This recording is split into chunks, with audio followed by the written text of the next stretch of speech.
स्वागत आहे मित्रांनो आपल्या यूट्यूब चॅनलवरती।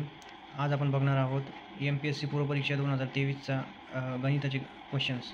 तर पहिला क्वेश्चन्स आहे सिम्प्लिफिकेशनवरती होता हा क्वेश्चन आणि सोडूया या क्वेश्चनला। जर आपण बघितले जसे तसे क्वेश्चन आपण पहिले लिहून घेतला। आता इथं 2 आणि 3 हे 5 येणार, वजाबाकी आहे, गुणिले 5 अधिक 3 हे 8 येणार, हे भागिले ॲज इट इज, आणि हे 2 आणि 3 हे 5 येणार, वजा 5 येणार। आता आपण जर खाली बघितलं तर हे 6 आणि 4 10 होणार, वजा 10, परत भागिले वजा 12 होणार। आणि जर परत आपण पुढे जर सॉल्व केलं तर हे गुणाकार आहे, म्हणजे 8 45 होणार, निगेटिव्ह साईन येणार, 5 निगेटिव्ह आहे म्हणून इथं भागिले, इथं परत 5 निगेटिव्ह आहे। जर आपण खाली बघितलं तर हे वजा 10 वजा 12, तर हे भागिलेमध्ये आहे। आपण जर असं लिहिलं याला वजा 10 भागिले वजा 12, आणि ह्याला जर आपण लिहिलं वजा 40 भागिले वजा 5, तर इथं बघा वजाबाकीचं चिन्ह जे ते कॅन्सल होऊन जातील, कारण दोन्ही साईडला अंशाला आणि छेदाला वजाबाकी आहे। जर आपण बघितलं 5 1 5 5 8 40, हे 8 येणार, आणि हे दोन्ही भाग जाईन, इथं 2 10 आणि 2 12, तर हे 6 जे आहे ते खाली डिवाईड आहे, म्हणून हा वरती मल्टिप्लाय होईल, तर हे होईल 8 गुणिले 6 भागिले 5। तर हे जर बघितलं 8 48 भागिले 5, तर ह्याचा आन्सर येणार 5 9 45, 3 उरतात, आणि 5 36 9.6 ह्याचा आन्सर येणार। बघूया दुसरा क्वेश्चन। 3 व्यक्तींच्या आजच्या वयांची बेरीज 72 वर्षे आहे व 7 वर्षापूर्वी त्यांच्या वयाचे गुणोत्तर 4:6:7 असे होते, तर त्यांचे आजचे वय किती? तर बघा, आपण जर डायरेक्ट ऑप्शनवरून गेलो, समजा त्यांचे आजचे वय आहे 20 30 आणि 22, आजचे वय ऑप्शन ए जर आपण घेतला 20 30 आणि 22, हां, आणि 7 वर्षापूर्वी त्यांच्या वयाचे गुणोत्तर होते हे, तर 7 वर्षापूर्वी याचं वय असेल 13, याचं वय असेल 23, आणि याचं वय असेल 18।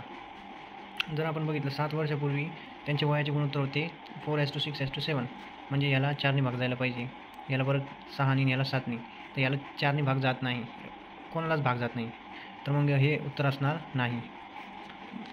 जर ऑप्शन बी आपण बघितला तर त्यांचे आजचे वय समजा आपण कन्सिडर केले 22 24 26, परत 7 वर्षापूर्वीचं वय यांचं होईल, 7 वर्षापूर्वीचं हे होणार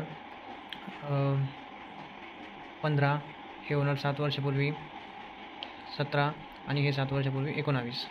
जर आपण बघितले तर ह्याला 4ने भाग जायला पाहिजे, तर तो जात नाही, म्हणून बी पण आपलं उत्तर असणार नाही।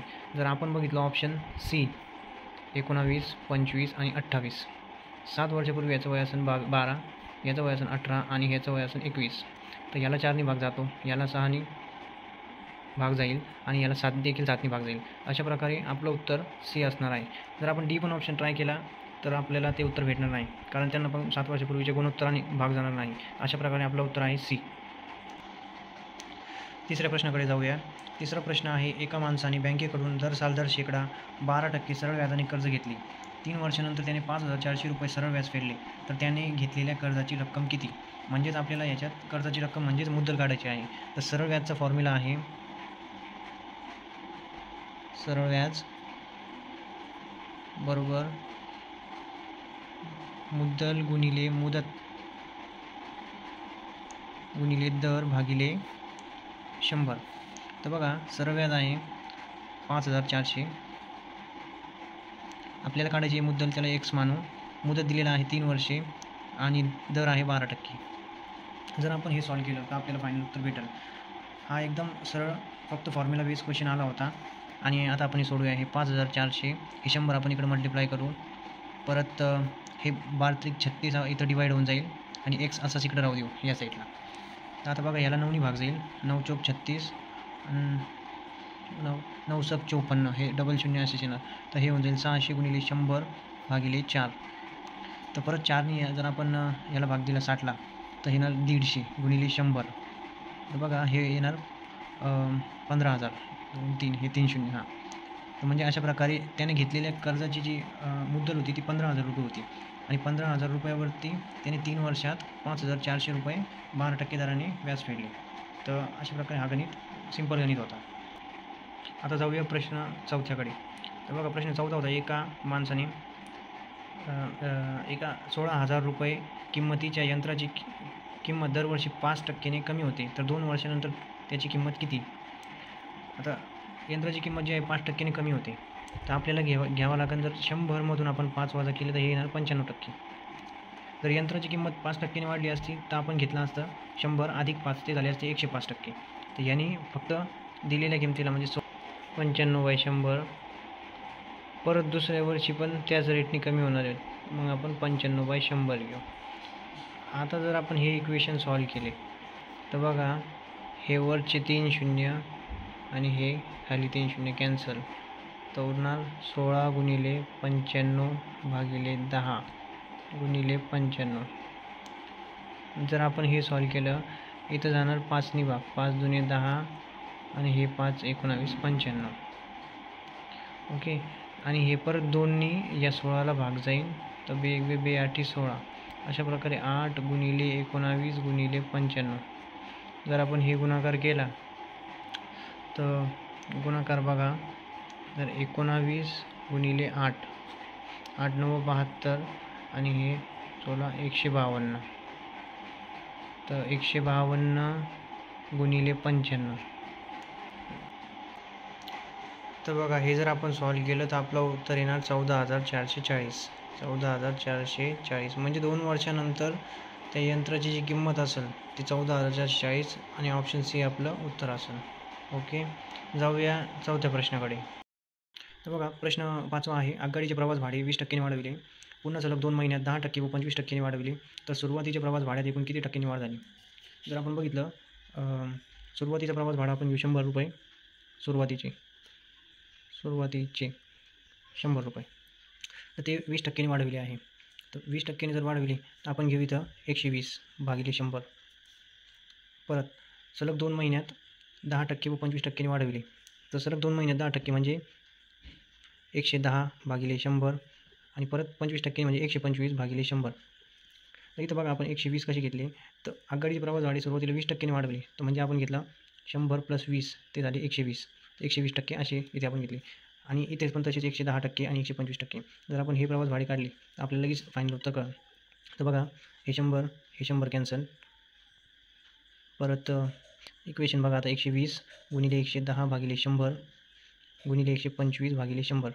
तर इथं बघा 25ने भाग जाईल. 25 चौक 100, 25 5 125.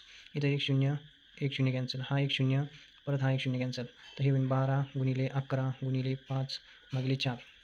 तर हे परत 4 त्रिक 12 आणि हे 11 11 पंचे 55. हे बघा, 3 गुणिले 11 पंचे 55 आणि 55 त्रिक 5 त्रिक 15, 1 4 5 त्रिक 15 आणि 16 165. तर बघा, हे फायनल टक्केवारी असेल तर 165 आली. तर सुरुवातीचे प्रवास भाडे आपले 100 होते आणि फायनल 165 आहे, जे की एवढी वाढ केल्यानंतर झालेली आहे. 20%, 10% आणि 25%. तर प्रश्न काय विचारला आहे, सुरुवातीच्या प्रवास भाड्यात एकूण किती टक्क्यांनी वाढ झाली? तर हे झालं 100 वरून 165, तर ही झाली 65% वाढ. तर आपलं उत्तर येणार ए.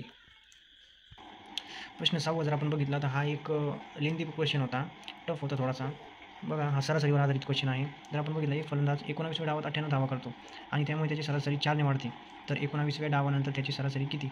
तर आता बघूया, पहिले आपण 18 डावाची जर सरासरी काढली तर बघा, सरासरीचा फॉर्म्युला जो आहे, सरासरी बरोबर एकूण धावा भागिले एकूण डाव. तर बघा, इथे येणार, आपण जर सरासरीला x कन्सिडर केलं तर x बरोबर एकूण धावा भागिले एकूण डाव किती? आपण 18 डावाची पहिली कन्सिडर करू आणि नंतर मग 19व्या डावाकडे जाऊ. तर बघा, एकूण धावा याच्यावरून जर आपण काढले तर हे 18 इकडे आल्यावरती 18x होणार बरोबर एकूण डाव, एकूण धावा. आता बघा, आता आपण परत जर 19 डावांची जर सरासरी घेतली तर बघा, सरासरी बरोबर एकूण धावा भागिले एकूण डाव. तर बघा, आता आपण 19व्या डावात आहोत. सरासरी किती येणार? तिथे सांगितल्याप्रमाणे 19व्या डावात 98 धावा केल्यामुळे त्याची सरासरी 4ने वाढते. तर बघा, 18 डावाची सरासरी x आणि 19व्या डाव 4ने वाढते. तर एकूण धावा किती आहे? एकूण धावा बघा, इथं एकूण धावा 18 डावाची 18x आहे, अधिक का म्हणून, तर 19व्या डावात तो किती धावा करतो? 98 धावा करतो, म्हणून हे 98 इथे येणार भागिले. तर आपण बघितलं, एकूण डाव किती? 19 डाव. जर आपण हे इक्वेशन सॉल्व केलं तर आपल्याला सरासरी भेटेल. तर बघा, हे जर इकडं आपण 19 मल्टिप्लाय होऊन जाईल, तर हे होणार x + 4 बरोबर 18x + 98. आता जर हे आपण जर सॉल्व केलं तर हे येणार 19x अधिक हे 19 चौक 76 बरोबर 18x अधिक 98. जर आपण बघितलं हे जर 18 इकडे घेतले तर 19मधून 18 गेले x उरणार फक्त, आणि हे 98 हे 76 इकडे घेतले तर वजा 76 होऊन जाईल. तर ह्याचं उत्तर येणार 22. म्हणजे आपली सरासरी किती आली? 22 आली. तर पण आपलं हे उत्तर नाही आहे, कारण ही 22 जी सरासरी आहे ती फक्त 18 डावाची सरासरी आहे. बऱ्याचशा विद्यार्थ्यांनी 22 म्हणजे 1 नंबरच्या ऑप्शनवरती टिक केलं असेल, पण हे चुकीचं उत्तर ठरणार. आता जर बघितलं 19व्या डावानंतरची सरासरी सांगितलेली आहे. तर बघा 19व्या डावानंतरची सरासरी होती त्याची x+4. तर हे 22 अधिक 4 जे की येणार 22 अधिक 4 जे की येणार 26. म्हणजेच आपलं उत्तर असलं असतं ऑप्शन डी. ओके, अशा प्रकारे आपण हा क्वेश्चन सोडवला आहे.